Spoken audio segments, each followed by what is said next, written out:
자, 이번 추경안을 놓고 더불어민주당은 소상공인 보호를 위해 규모를 더 늘려야 한다 이같이 제안을 했습니다. 자, 최희숙 기자, 지방선거를 앞두고 추경안 경쟁이 붙은 모양새예요.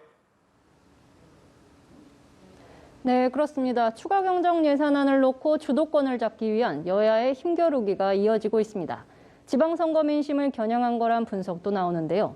정부가 지방교부금을 제외하고 36조 4천억 원 규모의 2차 추경을 발표하자 민주당은 이보다 많은 47조 원대 추경을 주장했습니다.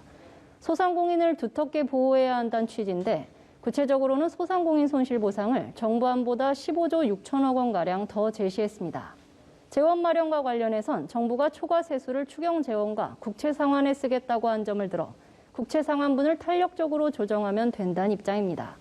이와 함께 민주당은 53조 원 규모의 초과 세수에 대해서도 문제를 제기했습니다. 민주당 박홍근 원내대표와 윤호중 비상대책위원장은 반복되는 세수 추계 오류에 책임을 묻겠다며 기획재정부에 대한 국정조사 필요성을 언급했습니다. 자, 인사청문 전국도 살펴보도록 하죠. 윤석열 정부 1기 내각 구성에 있어서 진통을 겪고 있는데요. 자, 최 기자, 특히 한덕수 국무총리 후보자 인준을 놓고 여야의 줄다리기가 좀 이어지고 있는 상황이죠? 네, 한덕수 국무총리 후보자에 대한 국회 인준이 제자리 걸음을 반복 중입니다. 여야 원내 지도부들 중심으로 밀접상이 이뤄지고 있지만 아직까지는 결론을 내리지 못한 상태인데요. 국민의힘 인사청문특위위원들은 입장문을 내고 민주당이 다른 장관 후보자의 낙마를 한 후보자 인준과 연계하려 하고 있다며 공직자 끼워 팔기는 있을 수 없는 일이라고 압박했습니다.